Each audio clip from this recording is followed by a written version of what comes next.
Haiti is life. Opportunity. Commitment. Convite. Innovation. Haiti is wholesome. Special. Phenomenal. Inspirational. Colorful. Powerful. Wonderful. Beautiful. Awesome. I would say that Haiti is Creole because it's a mixture of so many different things. Haiti is dynamic. Haiti is vibrant. Haiti is the future. Haiti is innovation. Haiti is inspiration. Haiti is passion. Haiti is power. Haiti is spice. Haiti is beauty. Haiti is opportunity. Haiti is revolutionary. Haiti is potential. Haiti is full of potential. Haiti is resilient. Haiti is resilience. Haiti is strength. Haiti is dynamic. Haiti is soulful. Haiti is electrifying. Haiti is love. Haiti is love. Haiti is. Hello, everyone, and welcome to Stakeholder Dialogue by Haiti Tech Summit. My name is William Danso, a research and admin from the global startup ecosystem. This is an initiative to galvanize the global diaspora towards a new Haiti. This will be a series of monthly dialogue looking to bring together leaders, influencers, and ecosystem builders from across Haiti and the diaspora.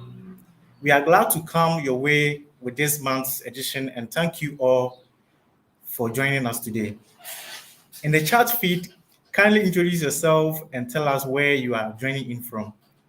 From this month's conversation, we will hear from the founder of Haiti Tech Summit, Christine in team, Dr. Gerda Nicholas from University of Miami, Skylar Bednach from Hope for Haiti, and then Patrick Ati from ESIH. To kick off the panel discussion, I would like to welcome Stanya Oteti. Haiti is life. opportunity. Commitment. Convite. Innovation. Haiti is wholesome. Special. Phenomenal. Inspirational. Colorful. Powerful. Wonderful. Beautiful. Awesome.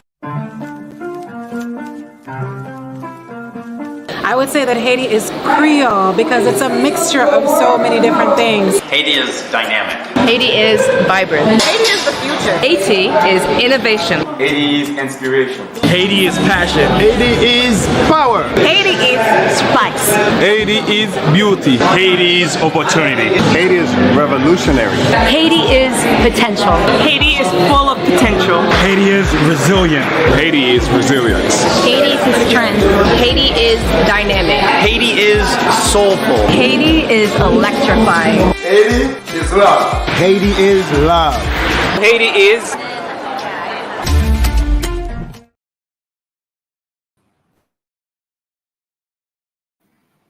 Welcome once again. So it's a pleasure to come your way with the stakeholder dialogue for the month of May. The theme for this month's panel is the diaspora calling, how to rebuild faith in the future of Haiti. And this panel is going to feature top influencers within the Haitian local and diaspora ecosystem. The panel aims to present a candid conversation regarding the current socioeconomic situation within Haiti. It's also going to share points of opportunity for supporting Haiti as diasporans. To take us through this panel and to help me delve into the discussion for today, I have an amazing set of panelists here that I'll be introducing shortly to take us through this panel discussion. But before they do come on, we'll take a short 30-second break to let them come in.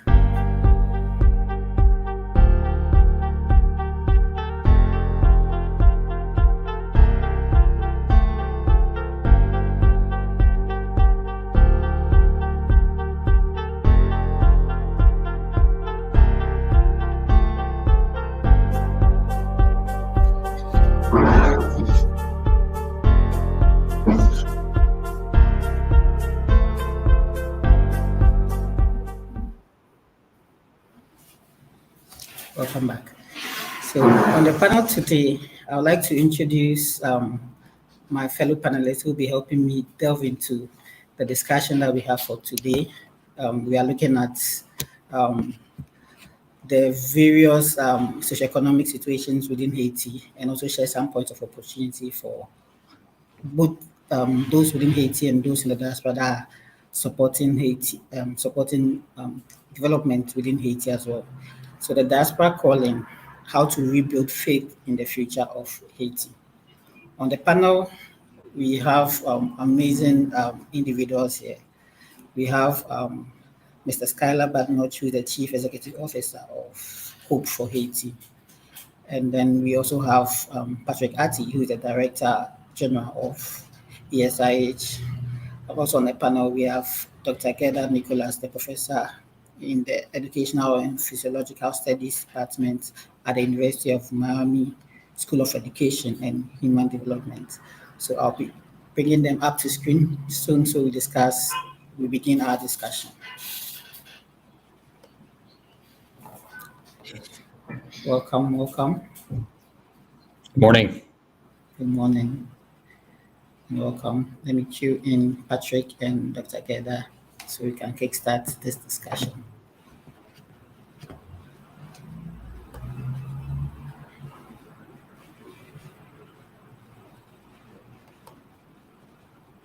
Okay, so Patrick and Dr. Gerda, we're about to go live. So if you're ready, just give me the go ahead.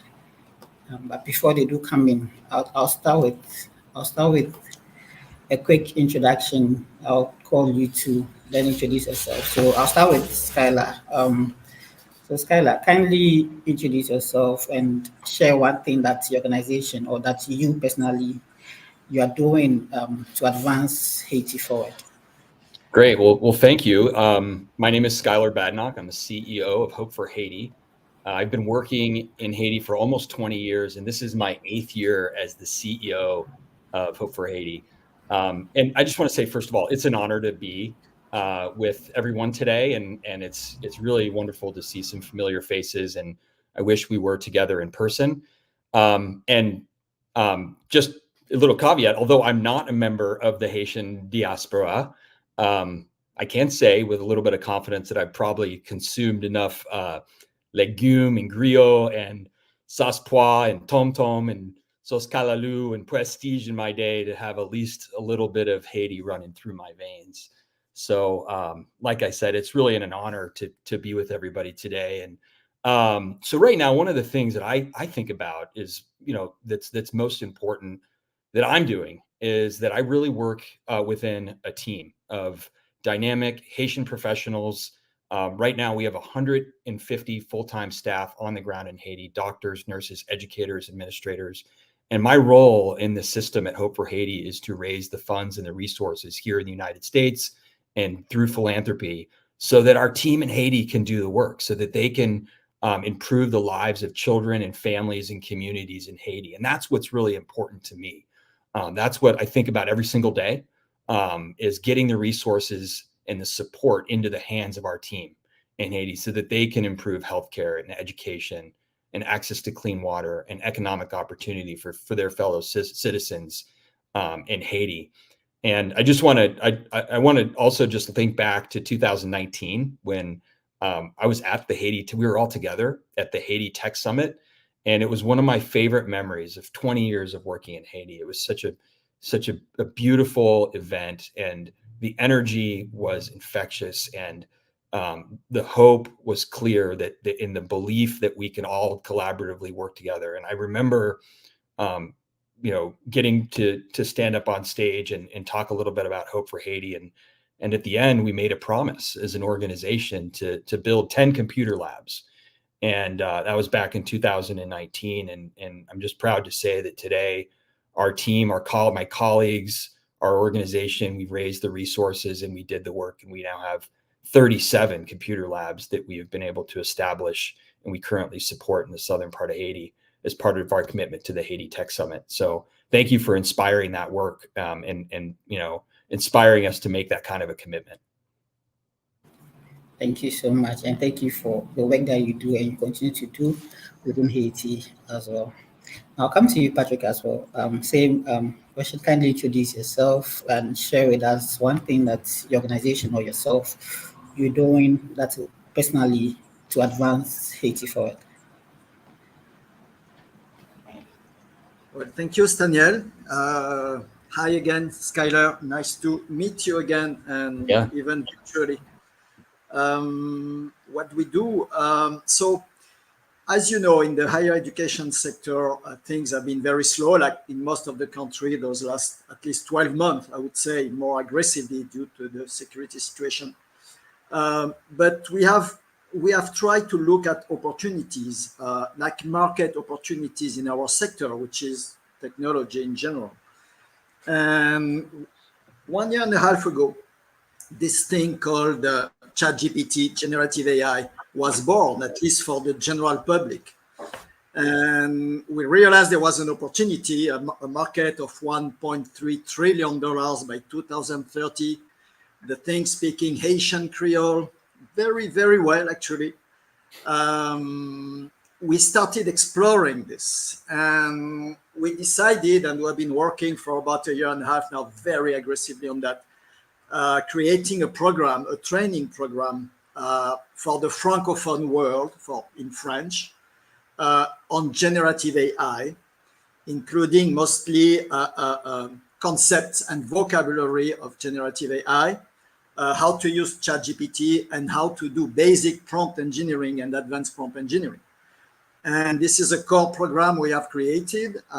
We worked a lot on that. We had to train ourselves. We had to look for information all over the place in the Francophone world, of course, in the English world, which was where there was most of the information. In the Indian world, also, we gathered all the interesting stuff, and we created a program in French at the time, and still today. There is a lot of stuff in French, but there is also space there for us to evolve. So we have created this program. We've made a partnership with the Francophonie, the Agence Universitaire de la Francophonie, and our program was included on their international catalog. And the first cohort for registration brought 125 registrants for a program that's 90 euros. And at the end of the day, we selected 42 of those applicants, and the program has started, and there is a new one that's already being registered for September. So it's a very successful program. We have made 18 interventions in Haiti, free intervention, like 2-3 hours intervention to present to people what this ecosystem is about, what's at stake here, and try to understand a little bit, to find their way around this labyrinth, if I can say. So the impact of that is that we have a lot of our students that are working with us on that, starting to train people. Like, for example, right now we have a group of students training an industry, very, very big industry in Haiti, on Power BI, which is the business intelligence software from Microsoft. So certifying introduction to Power BI. And so all that creates activity for our students. It makes them work. It makes them not want that much to leave the country. What we do for the people who are left behind, I would have to say, for me, the people left behind are those who left Haiti, not those who stayed in Haiti, even though we have to go through a lot of hurdles, of course, and I'm not going to hide that. But there are opportunities, and we work very hard. And if there was not this situation, if everything was going as usual, we wouldn't have time to work on this program. So this program has been born, and we are integrating now thematic modules, like for education, for research, for mathematics, for tourism, for journalism. So we are progressively integrating those new modules for vision also, and adding up things as they come along. So it's a good program. We are proud of it, I have to say. We work very hard for it. It's becoming slowly international. We had a very good reaction from the organizations we did those presentations to, from the private sector, from the public sector, from the associative sector, like Association des Industries d'Haïti, for example, very recently. So it helped them know us in that domain, I would say, because, you know, most people are going to be like, those guys from Haiti, they're talking about artificial intelligence. What the hell is that? You know, I mean, how come?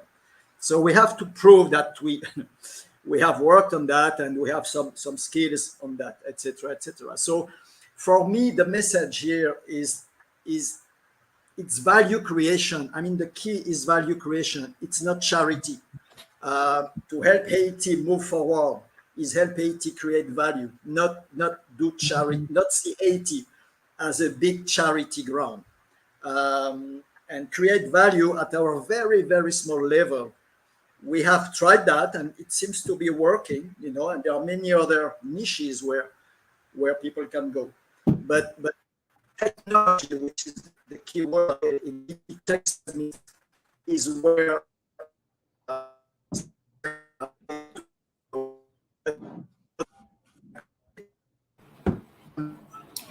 think we are losing Patrick a bit. Anyway, I'm going to stop there. Thank you. All right. Thank you, and thank you for sharing the work that you do. I like the fact that we're looking at value creation instead of looking at it as a charity step. Welcome, Dr. Nicholas. We are still doing introductions, so you are right in time to introduce yourself and tell us one thing that yourself or your organization is doing to advance Haiti forward. Thank you so much. I say bonsoir à tout le monde et honneur à nous toutes. As you know, when we show up in spaces as Haitians, the right greeting is honneur, which means honor, and the right response is respect, right? So we know we are creating spaces where we get a chance to honor and be respectful of each other. So in that, I say honneur, and the société, the people who would be around would say respect. I'm sure Patrick and Skyler would respond. No, pas Mr. Gerda Nicolas, Marie-Gerda Nicolas, that's my name, Gerda Nicolas, born and raised in Haiti, in Tigre, and been doing work in Haiti for the last 29 years that I'm in the country. I'm a psychologist by training, and that's how I got into the rural communities of the country to really focus on sort of mindset shifting, right, as a part of that work. And through that work came the gap that we identified in the country, which is a lack of community foundations to really address the needs of the local community that exists. So we know many of us who are watching this, who are part of the Western world, like familiar with community foundation models, and they are created specifically to partner with organizations in the communities to strengthen them to be able to address the needs of their local community. And so Haiti Community Trust for the last 10 years has focused exactly on that. Our focus as a community foundation that's transnational in nature is to support the grassroots organizations in the section communal, the rural communities. And we do so as a grant-making foundation. So unlike Hope for Haiti, who's like they're like a hybrid. As I kept saying to Skyless, they do some grant and then they also do project implementation.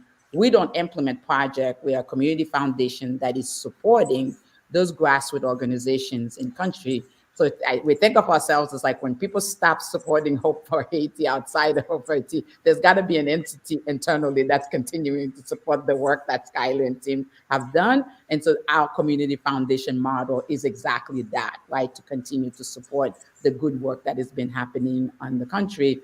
And the other piece that makes it unique is to the opportunity that we are doing so as we are also building a permanent fund. We're building an endowment fund with an initial $20 million fund to allow for the self-sufficiency and the continuation of that work to happen in perpetuity for the long term.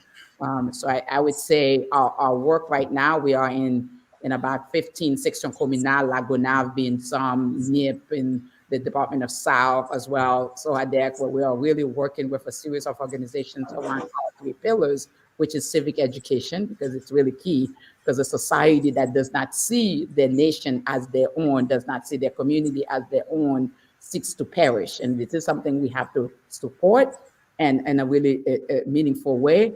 And then second is really is entrepreneurship. We have to build the entrepreneurship sector, the small business sectors. People have to be independent. They have to be able to pay for their own healthcare. That's great that Hope for Haiti is able to give them X, Y, and Z, but sooner or later, people have to be able to have jobs to be able to pay for that, right, as well. And that's what the entrepreneurship piece is about. And then lastly is the environment, sort of the things that Patrick was just talking about. We have to be focusing on like our role vis-a-vis the environment when it comes to climate and all the other stuff that we think is really, really, important to do. So super excited to be here with my colleagues, super excited to be back with Haiti Tech Summit. As you know, we are a huge fan and supporter of the Haiti Tech Summit, and because technology has to be an innovative way for everything that we are doing as we think about development in the country. And for me, Daniel, as you're asking the question, we have to be in the business of thinking about development without dependency. And how are we building? To me, to the extent that what we're doing in the country is not building that self-sufficiency, then it's just Band-Aid and projects and so forth. So super excited to be here with all of you. Thank you so much. And it's amazing work that is you are doing. You mentioned what you do as well. But then looking at the current climate that we are in, I know there are some challenges. So I want to share how it's becoming, the current climate is affecting the various projects and efforts that you are putting in, and if you have any resources or strategies that are helping you to navigate this current climate that we are seeing in Haiti. I'll start with you again, Pascal. Was that to me? Yes, Tyler. Yeah. So obviously, everybody's experiencing a very challenging time and period in Haiti, and it's not just for the last 3 months, 6 months, a year. I think it's been increasingly relentless, the challenges for the last 5-6 years. And our organization is currently fully operational in the South. And I think my colleagues here would agree with me that geography plays a big role in the ability to do anything in Haiti. Port-au-Prince is increasingly complex and very challenging, and as we know, insecure and has a huge gang problem. But as we also know, Haiti is not Port-au-Prince, and so our team operates in the southern part of Haiti. We are currently working on an extension of our short and long-term plan that was developed after the 2021 earthquake that really destroyed a lot of livelihoods of our team, the communities that we work with. And our belief is that, rehabilitation goes on much longer than the 3 to 6 months that, celebrities or disaster hopping organizations show up for. It really takes years for people to recover their loss of livelihood. And so that's been our commitment as an organization, is to be in Haiti for the long term, supporting our team on the ground by providing resources and support to communities for the long term. And so right now, like I said, we have 150 full-time team members, Haitian doctors, Haitian nurses, educators, administrators. I believe some of the most skilled logisticians in the country. I'm a little biased. And so we're working towards a specific set of goals that our board of directors and our team has identified. And just a few of those, just to give you some examples, we set a goal of providing 80,000 medical consultations this year. And we're through Q3 and we've already reached that goal. And it's not just superficial consultations. These are folks coming into our infirmary who are seeking access to screenings for breast and cervical cancer, HIV tests, nutrition consultations for their kids, even pediatric vaccinations. And then our team doesn't just stop there. They're going out to the rural communities and conducting mobile clinics. We've done 139 mobile clinics this year. Our goal is 180. We're going to get there. And then, to support that, and this is probably one of the most challenging things, you talk about the situation in Port-au-Prince and how hard it is to get things to the South, fuel and supplies. Somehow our team has been able to import $45 million worth of high value medication, diabetes medication, hypertension medication, blood pressure medication, pain relief, antibiotics, and distribute that not only into the South, but into 60 different healthcare partners, including MSPP's HIC that operates right in the center of town in Lakai. And that's really a testament to our team's resourcefulness, our relentlessness, and our ability to work in a very complex situation. And then, one of the other things that we're really proud of is that we're supporting 7,395 students and providing support to teachers in 24 communities. And the results are of those students in their achievement and their ability to pass the national exam, and even the percentage of passing the philo exam, are above the national averages in those schools. And so that's, again, a testament to the work of our partners and our team in Haiti. And then lastly, one thing that we're really excited about in terms of economic development is that we're continuing to make loans and grants to businesses and entrepreneurs. We're continuing to support village savings and loans programs at the rural levels to help women's groups save and loan out money to each other so that they have access to economic opportunity, and also financing for their own projects. And so those are just a few things that our team is doing right now today, and we haven't been disrupted by what's going on in the country as a whole. We've been challenged by it for sure, but we've been able to keep going and keep the work on track. Okay, thank you. How about you, Patrick? How are you able to navigate this current climate? And if there are any resources or strategies that you have to share?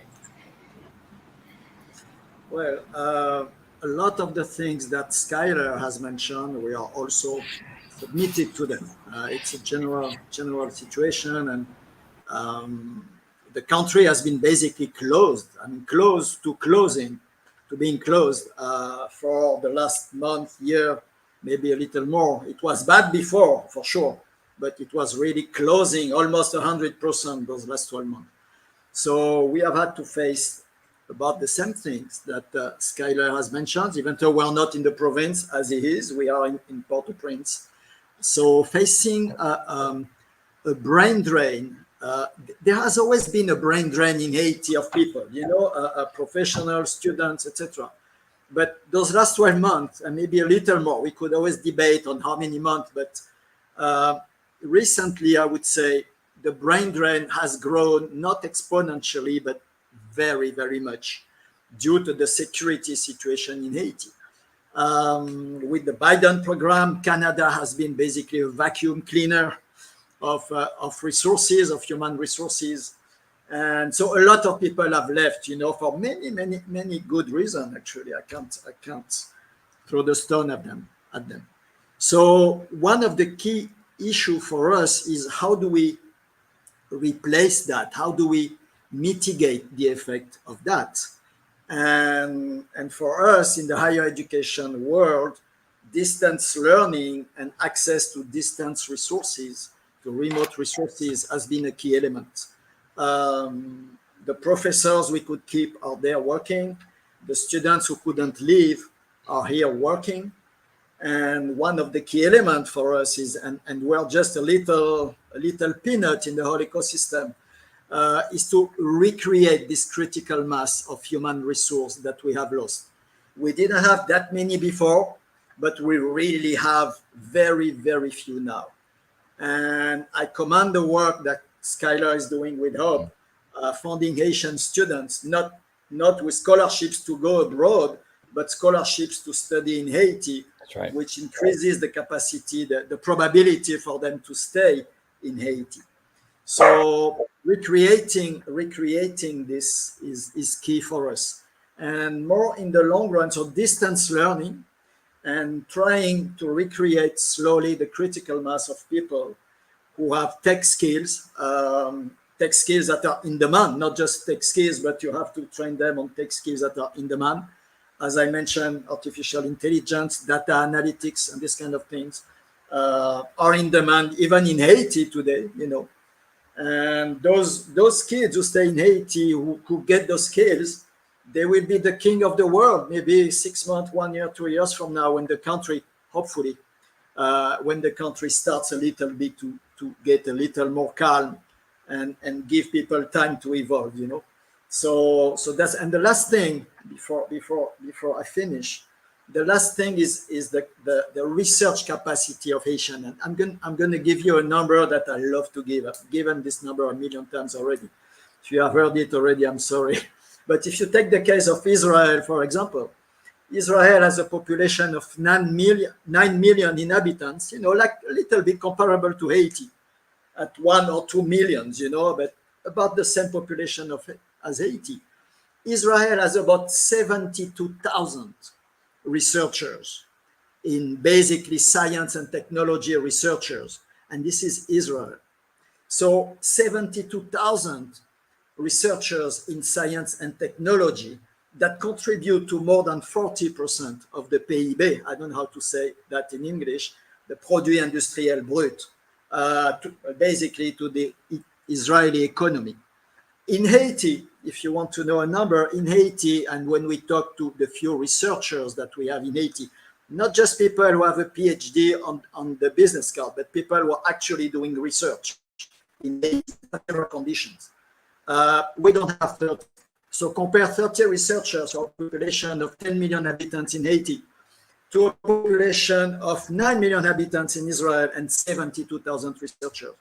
So every time we talk about economic development and this kind of thing, for me, mathematically, it doesn't add up. So how do we work on that? How do we help resolve that, And this is for me a big stone in the water that probably we have to address if we want eventually to start going back up, economically speaking. I'm going to stop there. I tend to speak a lot, I know. Thank you. So, and now finally to you, Dr. Nicholas, same question. What do you make of the climate, and then what resources or strategies are you using to navigate this? Thank you so very much. Interesting to hear my colleagues, and I think it speaks to why having these conversations and continually to have conversations like this is important, because the perspectives are very diverse in terms of the way what is it that we're experiencing and the way that we are seeing things. I'm a Haitian. I'm in country. I spend my time in Haiti, mostly in the rural community. And so I come at this from that perspective, and I want to make sure that I'm clear on that biasness that I'm coming in terms of that. The situation in Haiti didn't start 5 years ago, as Skyler mentioned. I think it has, we can say, gotten worse, but the situation in terms of Haiti in the current situation has been around for decades. And we can go back to the US occupation, the international community's role that they played in a country that is supposed to be sovereign. And I do think it's important that the people who are paying attention to this and who are listening to this conversation take some time to go understand the stories, to write the stories as it pertains to the role of the international community in Haiti. There's a way that it makes it sound like the answers that I've heard so far, that the problem is in country. And while we have our share of problems in country, the totality of the problem that we are facing is not only the responsibility of folks in country. So I do think it's important that the single story that we oftentimes have about the country is dangerous, right? So if in fact as you heard Skyler said, Open for Haiti is functioning. They're doing amazing work in the south of Haiti. So we can't say that Haiti is blockade. Haiti is completely turned off. Haiti is completely shut down. We can say Port-au-Prince is where Patrick is, and that I can agree with Patrick in terms of his inability to move around and do the things that he needs to do. But if we say the whole country bloqué, pas qu'à fonctionner, cannot do things, then we send the message as if the story of the country is a single story, and it's not. And I can tell you from a community foundation standpoint, we just received 103 letters of interest from organizations who responded to the call for proposals. That tells us that those organizations doesn't think that the country is done or that they don't see any future, right? So when we're talking with our grantees who are in Lagonav, and we're talking with our grantees who are in Kinskov, we are talking with our grantees who are in Lièvre and Toirat, they are planting for the future. They don't get up and say the country is done and there's nothing to do, there's nothing to happen, I will just wait. They are actively thinking and planning for what should come in the future and what is it that I have my responsibility in terms of the country. Yes, there's a government political stuff we have to fix structurally, but I do think it's important that we don't lose sight of the assets that we do have in the country, right? So yes, it's true. We've seen the brain drain, as Patrick indicated. That's not new. I hate the word brain drain because it assumes every time we talk about it, it assumes that the people that we currently have in the country don't have any brain, and we know that's not true, right? At all. So the farmer does have a brain. They are thinking of like how is it that they're doing what they're doing, right? That it's been very clear. The Biden program, the Canada program of recruiting our young, talented students is a problem, right? Does not allow for us to ensure that we have a diversity of thoughts and leaders in the country to be able to move forward. So I do think it is important for us to pay attention on the impact these types of programs have when in fact it looks like they are for the good of the people, when in fact they're actually there for the destruction of a society. And that requires us to pay attention to the things that we refer to as help that doesn't show up as help. Kunya, ngon problem avec aide. Because anytime somebody said they come in to help Haiti, I'm already weary because I know that help is not connected to anything related to development or the sustainable way, right, for the country. So I do think on our end, the story that we get a chance to tell is the individuals which we see as the assets of the country, right? So the people are the biggest asset we have in the country. So those young people that Patrick is talking about and Skylar is talking about, those people who are working in the Sixer Communal, his staff and team that are meeting with a group of people, that is the assets of the country. And we have ample evidence, Daniel, about those people also showing up and working and engaging and thinking about the future of their nation. So I wouldn't want somebody to come out of this conversation with the assumption that there aren't people in the country who are actively thinking about what is their destiny, who have the ability to think about what is their own solution, because there's a way we think that the solutions of what needs to happen in Haiti needs to come outside of that. Let me give you an example, and Skyler knows this very well.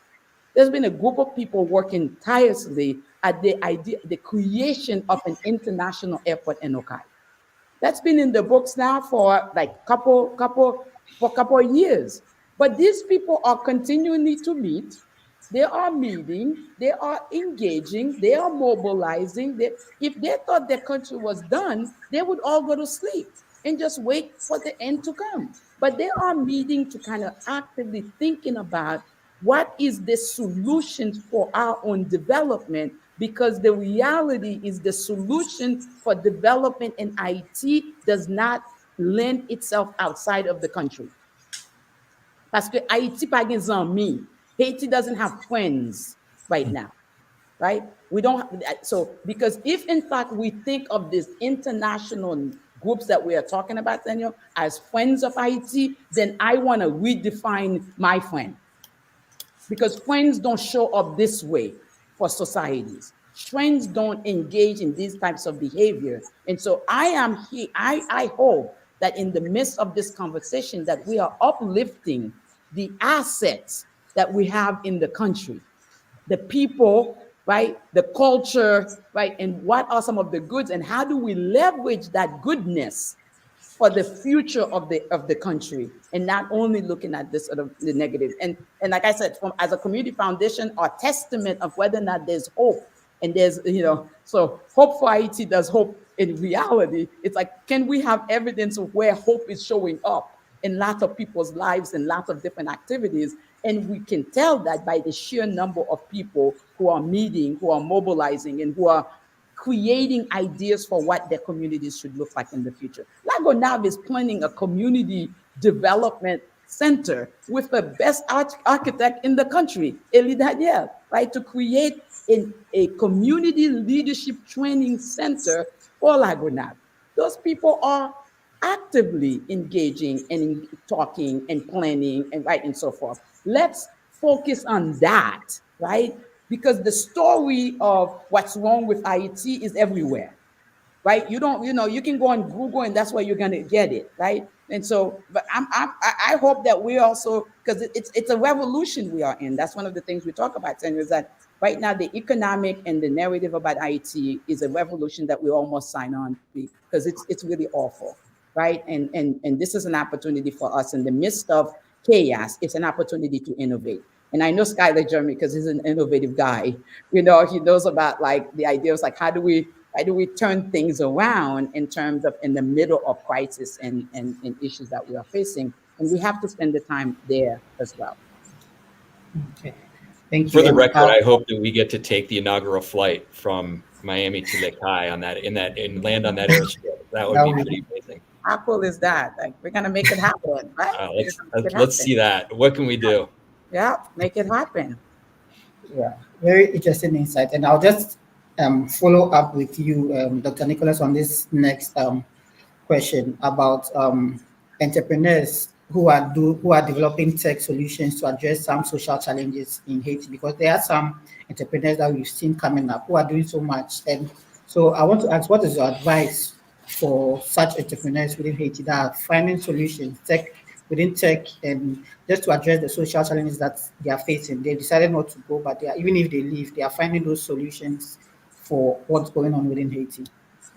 Yeah, and I think it's really, really exciting, right? So as you know, we have a population that's 60% under the age of 24, right? So nobody knows like how to engage with technology better than they know, right? So we know that what we do in the country must have a huge technology component in it. So whether or not we're talking about farming, so how do you bring in blockchain as a component to that? Whether or not we're talking about education, what Patrick is doing, like we can't afford to continue to think that education can only happen by somebody coming into the classroom. So how are we talking about technology in the classroom and so on? So my thing is, which is why I'm excited about the Haiti Tech Summit. It's about building that ecosystem.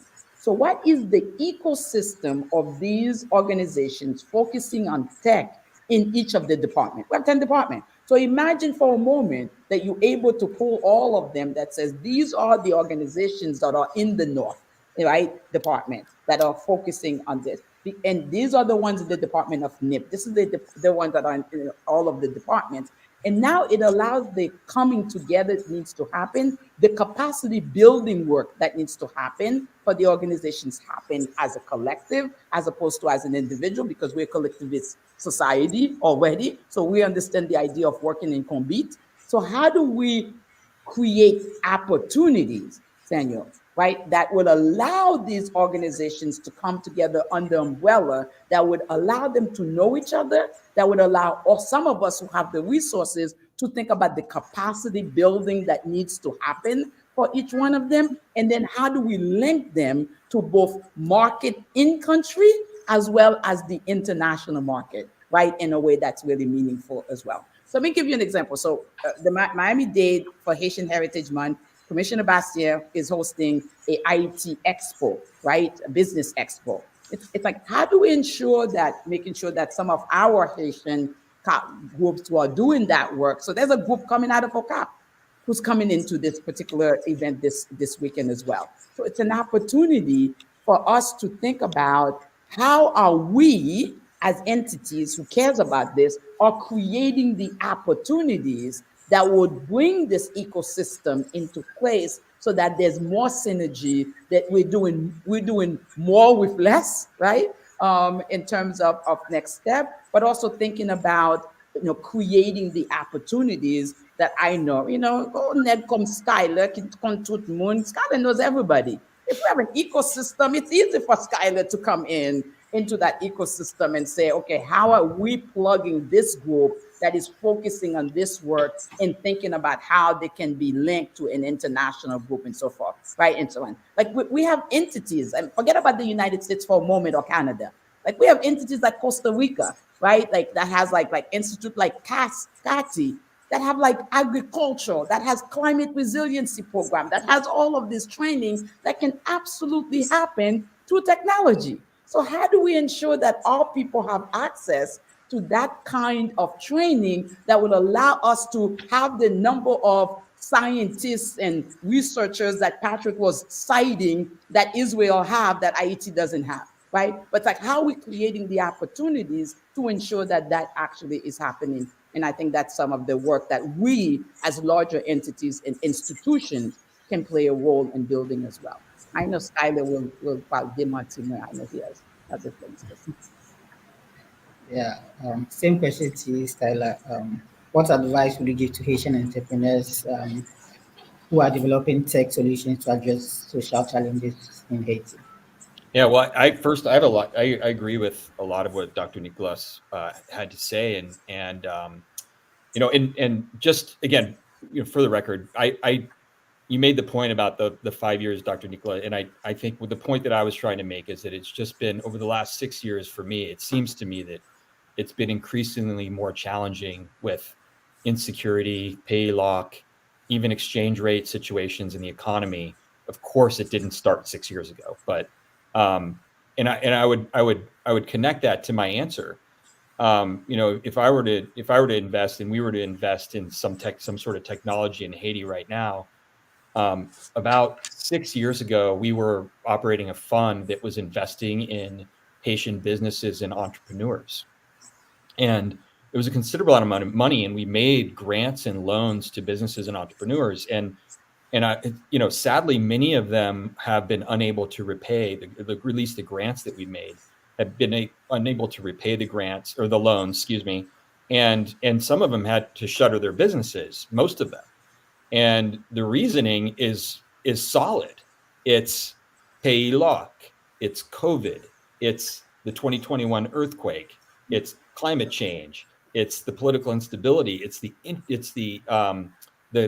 inflation of the currency. Like, all of these things have really just decimated Haitian businesses and entrepreneurs and made it really hard for people to operate. But every single month we get a payment into our bank account from one entrepreneur who we provided a loan to. And it's not an insignificant payment. We actually made this individual a $14,000 grant, and then he paid off that grant, and he's like, I need another almost $30,000. So we made that loan to this individual, and every single month he pays back throughout all of these challenging situations. And would you guess what his business is? It has to do with agriculture, but he sells cassave, and he has a cassave business called Aken Distribution Plus in Aken, and he's doing really well. And so to me, I think about what opportunities are there, and for me, it's really ag tech. We believe deeply in the Haitian farmer and Haitian farmer's ability to do incredible things.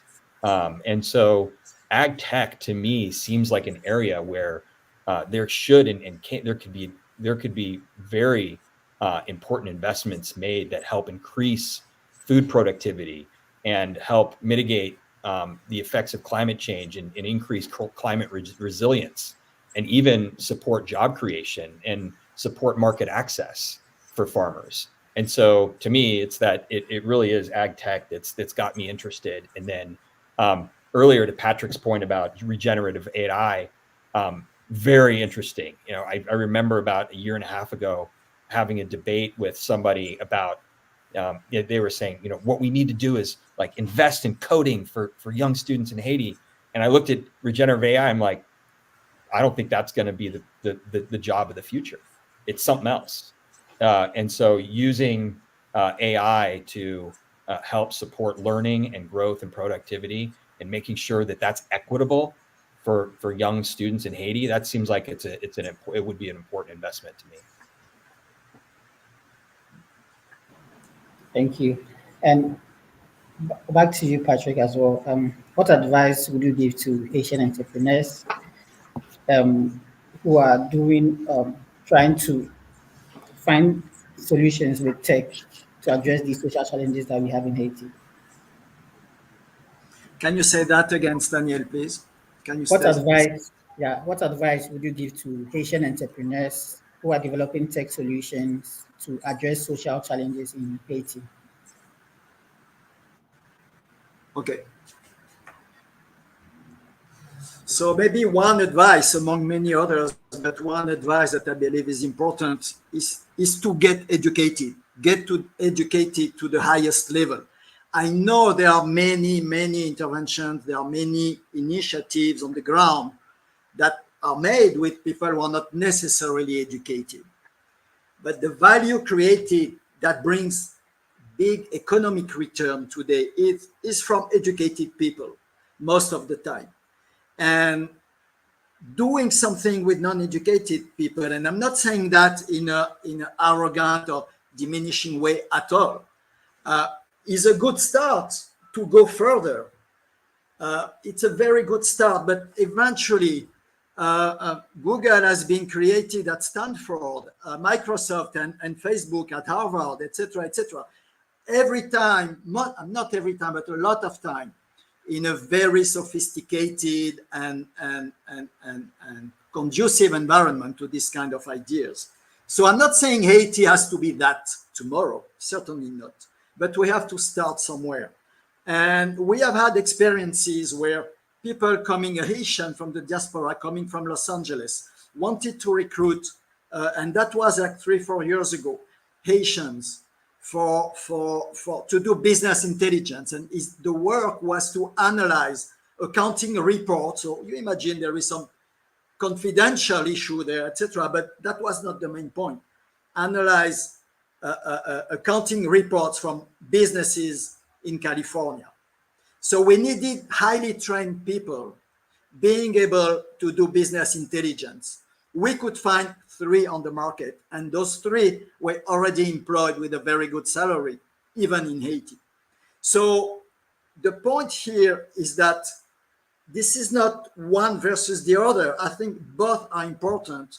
We need also to train a critical mass of human resource to be highly sophisticated in areas that are in demand and that produce value. This gentleman coming from Los Angeles was ready to pay those Haitians as a start $1,500 a month. I'm talking about US dollars, of course. $1,500 a month. And the return on our investment doing that would be more than 100% after 3 years. So there are opportunities out there that we cannot quickly enough, I would say, satisfy. The other thing we don't all agree on the definition of brain drain, but we might like it or not. Brain drain is the loss of human resources, is the loss of human capital. Brain drain is what it is. It has been what it is for decades, and we can always play with the word. Sorry.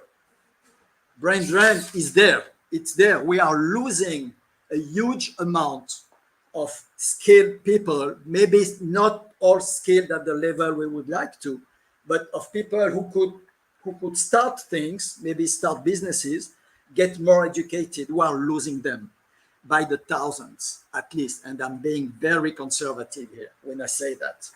The other thing is that we don't agree on the definition of Haiti being closed.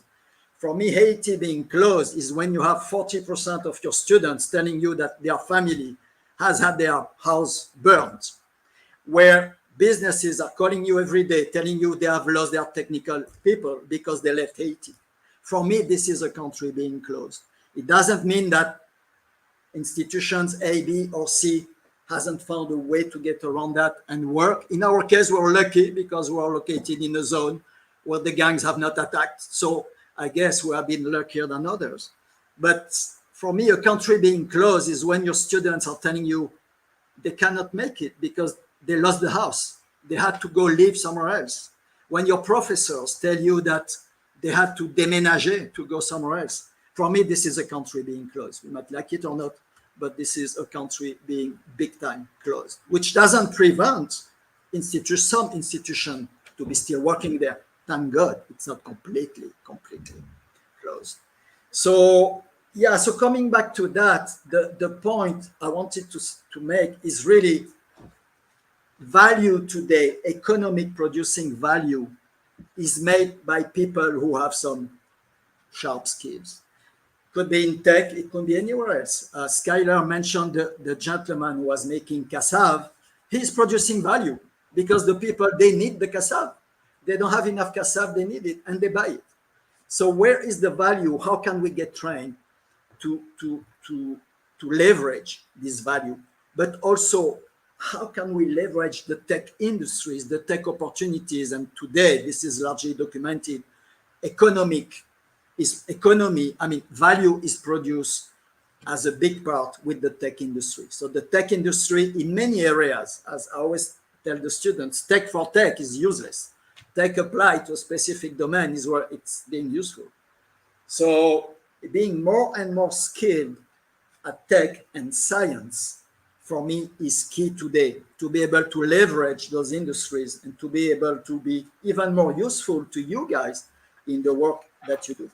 So I just wanted to mention that, and I hope it gives you, Daniel, some elements, I would say, some little elements of answers. Yeah, it does, and it just highlights some of the challenges we've seen going on within the country, and how these solutions that are being made are still being plagued by some other challenges. And like we know, in a very big booster to any economy is foreign direct investment and having investors stay within the country, right? So I want us to look at what are some of the biggest challenges that Haiti faces in attracting and retaining investment and talent in some of these sectors that we've mentioned, even within the agri sector, within tech and innovation, in the educational sector. We've seen investment and talent that come into the country doesn't stay. So what are the challenges that we see over there? I think I'll start with you, Skylar, for this question. Sorry, can you repeat that? You broke up a little bit for me. Oh, sorry. So we've seen that we want to discuss what some of the biggest challenges that Haiti faces in attracting and retaining investment and talent in the tech sector, in the agri sector, or just general investors that come into the country. What challenges make them leave the country? I mean, for me, it's just like three things. I'd say security. You have to have security before any investment can come in. It's really hard not to. And it's not prohibitive 100%. Of course, there are ways to get around it, and we're all trying to hack. We're trying to hack things and create workarounds, and that's possible. But I think security makes it work. And then number two, infrastructure. Just my experience in Haiti is that infrastructure, when it's challenging, makes it harder for investment to work and to attract investment. And then third would be people and education. So those are the three things that I think, in my experience, attract foreign investment and other investment. That's it for me. Thank you. Dr. Nicholas, how are you? I don't disagree with what Skylar said, and I'll just add to I think the context related to that, because I do think insecurity is right, but it's not insecurity that is created by the people in the country. It's absolutely right. Nobody's going to come to invest in a place where they don't feel safe and secure, right? But also we have to be very clear that this is a country that doesn't produce guns, nor does it have a gun shop anywhere, right? And so on. So when we have issues of like insecurity as it pertains to guns and so on, and we know exactly where those guns are coming from, and the people who are the owner of that, who have the power to do something about such a thing, don't do anything about that, then we'll have to pay attention to the fact that no matter what people in Haiti says they're going to do in terms of A, B, C, and D, if you do not have a group of who stop that kind of interference, who cannot, who's contributing to it, then we are continuing to not address some of those issues. And this is the thing that we've been asking for the international community. People say, well, gang situations in Haiti and so forth. Well, we've had gangs in Haiti for decades now. We have gangs in Haiti. The international community is a gang. The politicians are gangs. We've had gang situations. The question is, the issue of security is related to weapons and missiles and ways that gets trafficking. So how do we stop that in order to allow for the security issue that Skylar is mentioning as well? We need to be able to have individuals who actually think pay first, who are thinking about their country as first, not necessarily as puppets for the international community. So what happened when we don't have leaders that are seeing the importance of leading their country, right, as a priority? Because this is a country, Samuel, I vote in Haiti. I haven't been able to elect my own president in a very long time, because we've had a number of presidents selected for us, right, in terms of that. And so how do we ensure that when we're talking about the leadership and making sure that we have true leaders that are willing to do what Dessalines said in our Constitution of 1805, which is we are willing to die for that freedom, right? Who are willing to die or to be, in country. To me, that really is important. The last thing I'll say in terms of the investment challenges and so on, because we've had Haitians who are interested in being investors, friends of Haiti who are interested in being investors in Haiti. And every single time, I mean, look what the first tech summit that brought all those Google folks to Haiti. My goodness, we were all excited about what the potential and the possibilities are. And every single time, it looks like we're making a progress to do something, some interference come on board and then destroys it. Right? And so we have to be able to pay attention to addressing some of those larger systemic stuff that is happening in the international world. And then we have to be able to clean house in country, right? And that we are building individuals that actually think of pay first, and then they think about their pocket second. And if we don't have people who are thinking that their pocket and making money in country is not should be the priority, you are the prime minister, you are the deputy, you are the governor, you are the mayor, because you have a responsibility towards development in the country, and therefore are thinking about country first. And I think, and again, that will allow Patrick to do what he wants to do, which is to train all of these amazing, talented people. That would allow, Skylar to do all of these amazing things, right, and so on. But to the extent that we don't have such of this infrastructure in place to be able to do so, then it's hard for you to train the people, because Patrick can train them, but then Canada is still going to continue to go get them. Right? The United States, Biden is still going to come in with another Biden program, or the next president program that's going to come in and pull them out. Right? And then now when the investors ready, they will be like, where are the people? Right? As Patrick was saying, who can actually do A, B, C, and D, and so on. So we have to do both in country. We have to look at the challenges both in country, but also we have to take a look up, Daniel, to take a look up and see the challenges that also happens with the larger international community in their role as well. And we have a role to play. Every single one of you who's watching it, you in the continent of Africa, wherever you are, you have a role to play in actually asking the international community to actually give Haiti a chance to be able to build that kind of level of infrastructure that will enable us to welcome the investors that we know wants to come and invest in Haiti in a really meaningful way. All right, and yeah, I do agree with most of the points that you made, because those are the things that we've noticed happening, and some of the causes that you also mentioned as well. And we'd like to wrap the conversation up here. But before we do, one of the motivations for having this dialogue is to just conscientize people about the situation there, offer a candid opportunity or a candid opinion of what's happening within on ground for those who are all the stakeholders that are involved in making Haiti what it is, or making Haiti a beacon that it was before, to get it back to where it needs to be, to make sure that the future of Haiti is sorted. So before you go, I would like to ask if you have any words of inspiration for anyone who is losing hope in Haiti right now. What words of inspiration would you like to give anyone who is losing hope in Haiti? And I'll start with Patrick.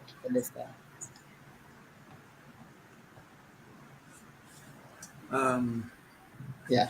What words of inspiration? I am embarrassed to ask you again, to ask me the question. I didn't catch everything. I'm sorry. No worries. What words of inspiration would you give to anyone who is losing hope in Haiti right now? I would say, but people are going to think I'm crazy, probably. I would say Haiti is the place to be today. I mean, this is where you have to start planting the seeds of what you're going to do 5-10 years from now. Those who are out of the country, it's going to be much harder for them. And I'm not talking the diaspora in general. I'm talking about those who have recently left, those tens of thousands of people who left for Dominican Republic, for Canada, for the US, for wherever. So it's really, it's not easy. And Skylar and Gerda has mentioned how hard it is. And I a little bit, it's not easy, but this is what it will probably take. to take some spaces here now for the next 10, 15, 20 years. The other thing is that to retain the people that we train, and justly Skylar and Gerda mentioned that, you train people at a high level and other countries are going to want to take them because they need tech people and tech or less tech people. They need them. So they will, this brain drain, and this word that Gerda loves, I'm just teasing you, Gerda. This brain drain is going to go on forever and is going to be worse and worse probably. So one thing is not just the basic components as security. Of course, no security, nothing. That's clear.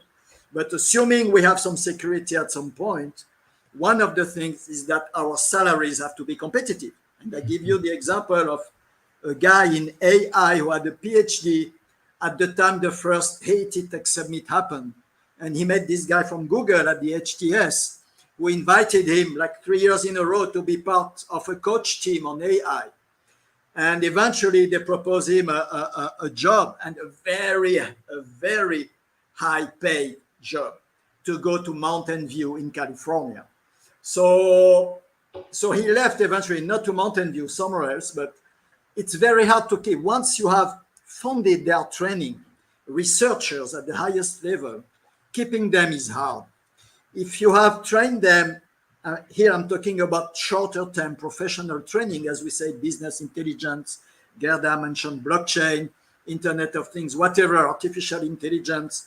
Once you have trained them and they're having like a few years experience, they are becoming really good.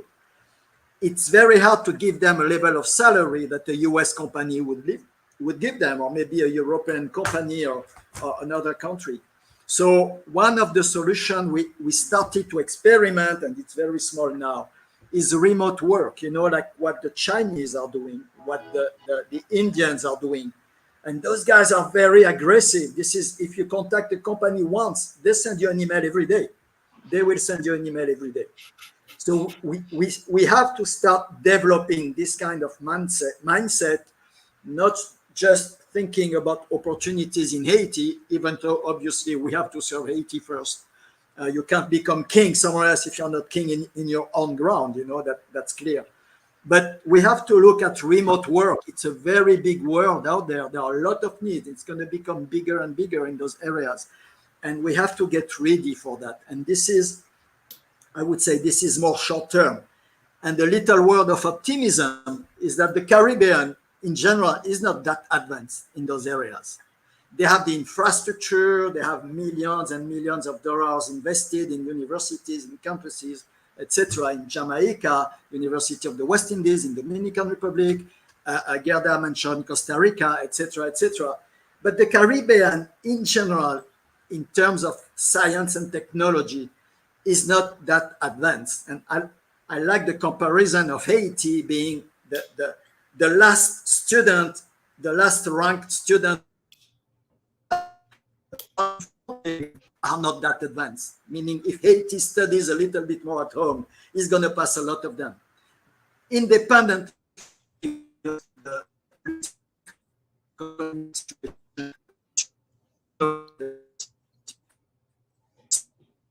to work hard in some niches where there is huge economic growth potential, which makes you more resilient to local problems. Once you start working for foreign companies, you are less submitted to the consequences of having problems locally, etc., etc. So maybe this is what I wanted to say, Staniel. It's not all bad and negative. I assume the security situation is gonna get better, hopefully. But once it gets better, what do we do? Are we ready? Is it going to take us another 10 years to train a critical mass of human resources to capture those markets, at least even a very small part of those markets? How do we get ready for that? And I think we have opportunities to become good in some niches where there is high potentially economic growth. And to end, I forgot, and I don't want to forget to commend the Haiti Tech Summit. They were the first big event in Haiti to come say, look at Haiti as a business opportunity, not as a charity as we do most of the time. Come, guys. So all those big guys like Jack Dorsey from the old Twitter and many others from Google, from other companies, they came. But unfortunately, and it's not because of the Haiti Tech Summit, it's something we learned with time, I guess. Unfortunately, they kept looking at Haiti as a charity, not as a business opportunity, business investment opportunity. And maybe in the future HTS, we could be a little more aggressive in making this component much stronger than it was before, making sure that the people who come, who are big investors in their country, who are business oriented, once they set foot in Haiti, they look as a poor country and as a charity and like the only thing they can do. I'm generalizing. It's not true. There are exceptions to that for what happened. But maybe we could be more aggressive there, like really trying to find where in Haiti the work Skylar is doing, the work Gerda is doing, and many others, where we can find even very small niches of development, of value creation, and try to promote them and leverage them. So I'm going to stop that. All right, thank you. Dr. Nicholas, words of inspiration. I love coming after Patrick, and I apologize, colleagues, because I'm late for another meeting. So I'm apologizing to everybody here as well because I need to go. And so I just want to say this in terms of hope, and that is, I know myself that I was born and grew up in the greatest country in the world. It is my mindset. It is my mentality. It's the way I think about where I grew up. I grew up in a country that recognized humanity as a central part of the world. That is why we fought for such a freedom, and that is why we went around the world helping other people to gain that freedom as well. So there's a way that colonizers, white supremacy has a way of walking around to tell you differently, to tell us that way. This is how it works. That's the recipe. They go to Africa and nobody knew there were talented people in Africa because the images that we got of Africa, the whole continent, was not of smart, intelligent, amazing resources that exist there. We get the other message about what it means. And this is the way the world works. There's a way it gives you messages about who you are, and those messages are false. It is up to us to not pay attention to what is being shown to us and what is being given to us, to go beyond that, to recognize the value, to recognize the asset that we have, to understand why on earth would the United States wants to have its fourth largest embassy in a country that it actually thinks is a shithole country. Why? Why is that? We have to begin to recognize the values that we have and harness those values, and then show the world exactly who we are. So don't pay attention is my message to them. People say, I'm not paying attention to what the world is saying about who we are as Black people, as a Black society, as a Black nation. I'm gonna pay attention to the asset and the things that I know we have that is good, and we're gonna multiply that and show them like what we really are capable of. So that's my message to the people who are paying attention to this right now. So thank you, everybody. Thank you so much for the opportunity to be with all of you. Nice to see you, Dr. Nicolas. All right. And finally, Skylar, words of inspiration for So I'm just going to share a very quick story. And really the theme of this story is that it takes time. And we all operate under the fierce urgency of right now, because that's how it feels urgent. It feels like we need to do all that we can right now, but sometimes it takes time. And back in 2006, almost 20 years ago, I wasn't working for Hope for Haiti. I was working for another organization. I got an opportunity to serve alongside a community to build a school in this community. And that school only went up to 6th grade at the time. And over the years, I introduced that community to Hope for Haiti and other donors, and they worked together, and they built this school that now goes up to philo and graduates a philo class every single year. And I was thinking about it recently because it was also impacted by the 2021 earthquake. And we got some funding to do some home building, build some new homes. And we decided to partner with this really great organization out in Cavaillon called Mandodo, run by Jeff Lozama. I don't know if you guys know Jeff, but really great guy. And we broke ground on that school we broke ground in those homes in this community where we built the school. And I called Jeff because it was the day of the groundbreaking. My team had sent some photos back, and it was also the day that the airport closed down in Haiti. So very, counterintuitive that we just broke ground on three new homes, and airport closed and everything going on in Port-au-Prince. And Jeff was, if you know Jeff, he's very passionate about Haiti, and he's committed and as dedicated as anybody to making a difference there. And he was discouraged for sure. And I said, well, look, here are these photos, Jeff. And he's like, man, this is exactly what I needed. And he got emotional. He like kind of started to he's like, I'm crying right now.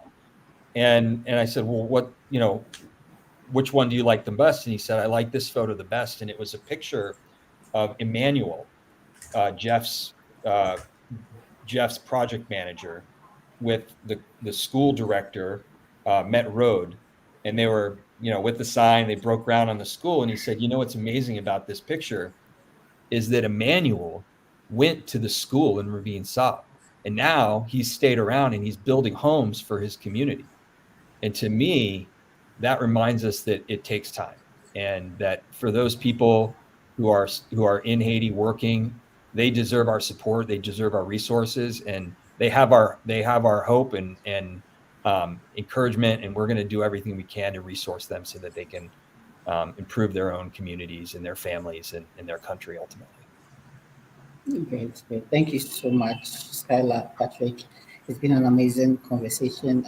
I wish we had more time because there's so much to discuss, and that's why we're having these conversations every month. But thank you so much for availing yourself, for sharing your thoughts as well, and being candid as you've been.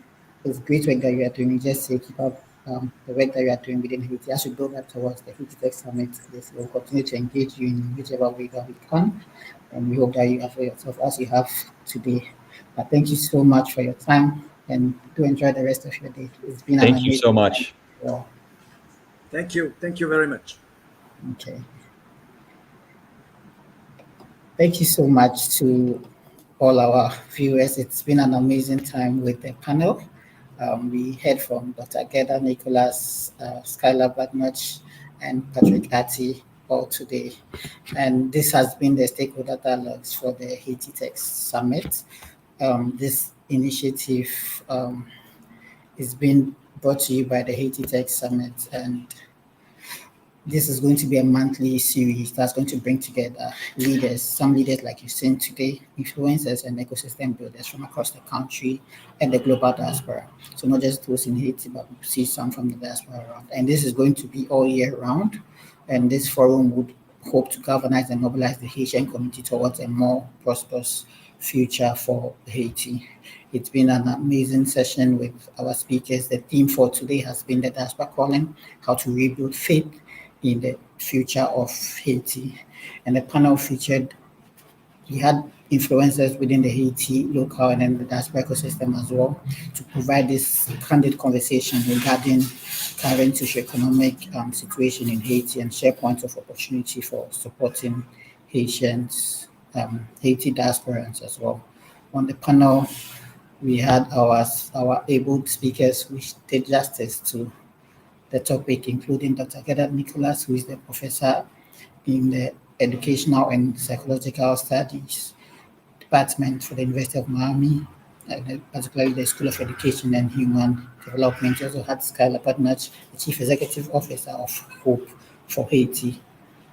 Then we had Patrick Atty, who is the Director General for ESIH. It's been an amazing session. Thank you for joining, and we hope to see you on the next conversation in June. Also come on June 13th. We'll have the founder of Haiti Tech Summit, Christine Team, joining us. We also have Jacob Constant, who is the Executive Director for Haiti International Film Festival. We have Rachel Pierre-Champagne, who is the CEO of Innovation for Change, Jacqueline Alcius, who is the founder and CEO of Appia, and Jean Stefan Dupont, who is the co-founder of and Chief Operating Officer of Tech Mobile.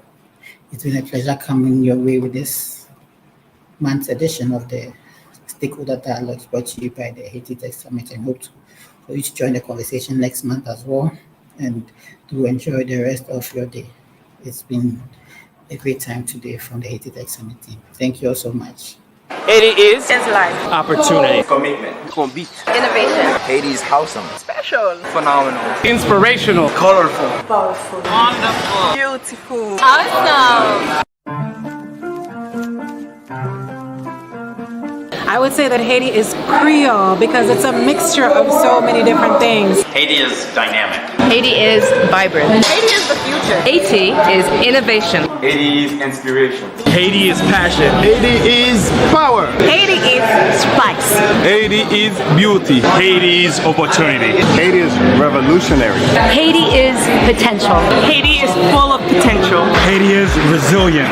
Haiti is resilience. Haiti is strength. Haiti is dynamic. Haiti is soulful. Haiti is electrifying. Haiti is love. Haiti is love. Haiti is